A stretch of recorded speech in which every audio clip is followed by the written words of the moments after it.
Howdy folks, I'm Rebecca Jolly, the Jolly Alchemist, here today with another neutrino forecast for Sunday, the 14th of September 2025.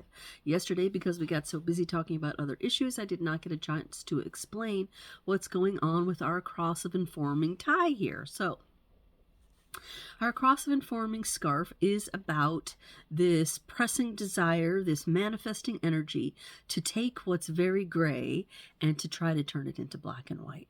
So that's what the informing is about there. And I also did not talk about the people that are persons of interest or famous people that carry this energy and therefore can give us something of an example of what it might look like when it's actually being lived out. So, for some examples, these people are, and there were quite a few of them, so I picked Tom Hardy. He's an actor. Oliver Stone, many people know him, a filmmaker. Amy Winehouse, the British musician. Ketanji Jackson, an American judge and jurist, was recently, I guess, voted to the Supreme Court, something like that. So, a famous person giving us information, and David Mustaine, a musician.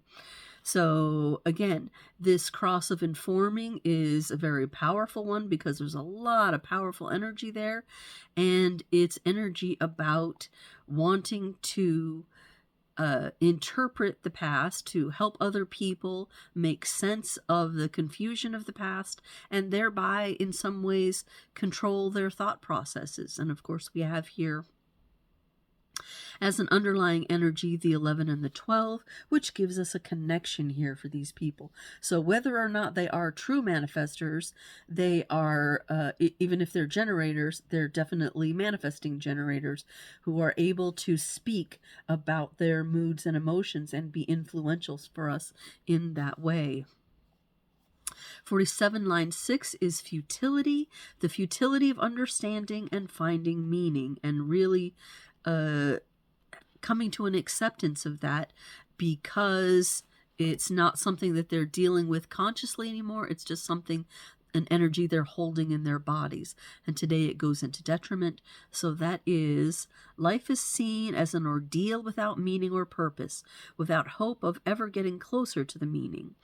And they have to deal with that. And that's a difficult energy, of course, to carry. But at that point, it's just like, okay, well, I'm just going to go live. Which makes me think of the song, but I want to get through the other 22.6 before we talk about the song. I will. 22.6 is maturity. We're talking about attention, focus, emotional moodiness, maturity, the maturity to align form and substance. So it's about some measure of really being concerned with authenticity. Our 6 lines are always concerned about more than just what's going on inside the hexagram. They really feel above it. They're on the roof of it. They're looking forward to what's coming next in the wheel, and much more into that. So our song that exemplifies that is by Mike Love, a very interesting Hawaiian musician who is doing a lot of cool things with blending different genres and bursting open music. And it's almost a carryover of this energy that we had in our song yesterday, which is very much trying to help us prepare for the future and overcome the oppression of, capitalism and hierarchies and patriarchy and all these isms that are really overburdening us now because they're ideas that are from the past. And we have this real disconnect between that past energy, which may have worked in the past, but is definitely no longer working. It's not working in our governments, it's not working in our schools, and it's not working in our personal lives either. So Mike Love's answer to it is, let's go on a permanent holiday. Let's get jolly with it, in other words. Let's just try to be okay, love each other, get to a place where we can be authentic and not worry about all this bullshit that's crowding and messing with the mind. You can't really make sense of all of it anyway. So stop trying. Just be okay. Permanent holiday. Very nice. And he's got some real interesting sounds going on. So our moon starts off in 45.3. 45 is, of course, this energy we've just been dealing with as the underlying energy of the cross of rulership that we just finished.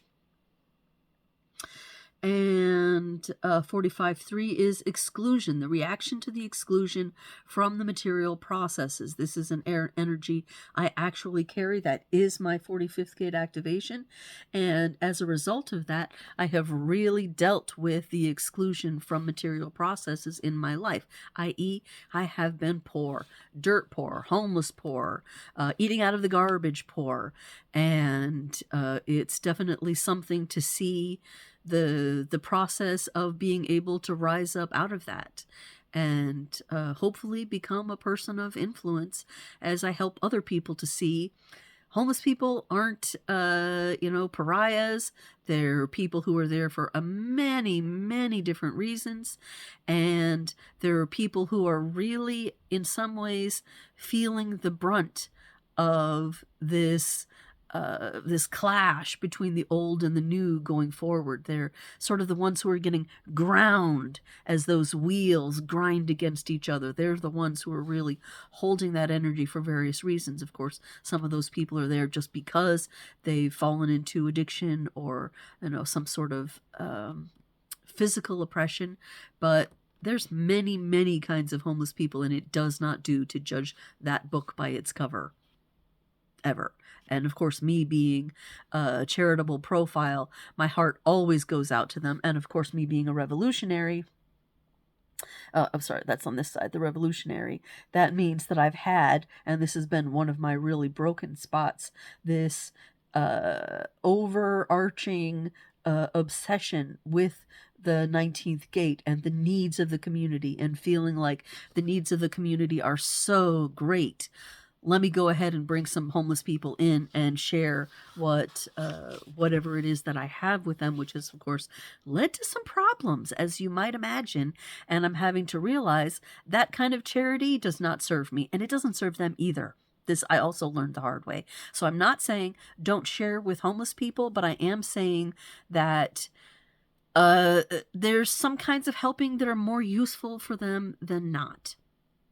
And sometimes I find just offering love, giving them a hug, or some kind of food is much more sending the message that I care about you than saying, no, I'm not going to give you any money. No, I'm not going to give you anything. You're scaring me. I'm afraid I will end up there in some way, kind of an energy. Anyway, my personal soapbox. Moving on.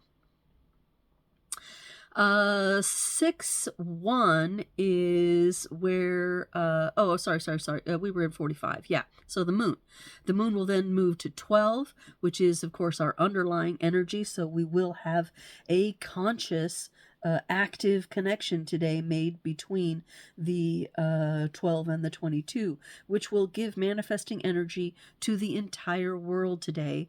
That connection is it's the channel of the communicator, the cautious communicator about their moods, appropriate articulation of personal moods and emotions. So this is a very powerful channel for theoretically bringing change. This is where a lot of our musicians, poets, philosophers reside in this energy, because they've learned how to bring out that mutation that they're looking to see in the world through their communication. So if you feel that, if you feel the need to write a song or a poem or something, you will know that that is coming out of that 1222 energy that we're feeling today. Then the moon will go to 15. This is the love of all humanity. Another one of these ones that I really deal with very heavily, because this is one of my, this is the gate of my biggest challenges here, this channel of the rhythm, and what kind of rhythm should I hold? Especially for me, it's about sleeping rhythms, but all kinds of rhythms. So that's love of all humanity and the extremes of action. So it is possible that we will see extreme behavior today. And then it will move to 52. This is what I call mountain stillness. And this is a gate of being able to concentrate. So anybody who's studying and in school loves this energy to come into their study group because it allows people to really sit down and concentrate and focus on what it is that needs to be done. And I myself am very grateful to have this energy because it gives me the ability to sit as a specialist and really focus and concentrate on all of this very confusing energy and information that comes from human design. It's a lot of work to get to the bottom of that, but that's why we need specialists. That's why we need people who focus on it so that you don't have to. I can do it for you and just give you the highlights. So Mercury, still moving through 47 at that very end, 47.6, which is, of course, already our energy today. We've talked about that futility of finding meaning, and moving into 6.1 and even 6.2. Well, 6.1 is the gate of conflict. Now the Mercury starts to foreshadow the energy we will be seeing tomorrow. So you can already know tomorrow we're starting to deal with the 6th gate, and that is the gate of conflict, and it's the tip of the emotional wave. So we will be dealing with all of these different interpersonal conflict, problematic energies. 6.1 is retreat from conflict if courage were foolhardy. And 6.2, which we will also be moving into, is the guerrilla, as in guerrilla warfare, to find the weakest point. It's all about giving a targeted emotional attack to someone to the weakest point and then retreat. I know somebody who has this energy, and it can lead to some insensitivity in dealings with people, but it also is a line from which great emotional maturity can arise as you see, oh, okay, I was insensitive there. All right, that didn't work out so well. Let's try and be a little bit, handle that a little differently next time. So, okay, that's that. Venus moves into 4, line 6, and that is patience, the last line of our gate of youthful folly up here in the mind, and that is patience, recognizing that understanding is not yet complete. So you may have an idea about it, but it's, something that's still got to be worked out, and even then, it's not going to give you full understanding of everything there. So, patience. We need some of that. Mercury moves to 32.5. Yes, it was at 4 yesterday, 5 today, and it has a down arrow on it. So, that 32.5 with a down is the urge to express one's personality through the, often violent rejection of conformism and adaptation.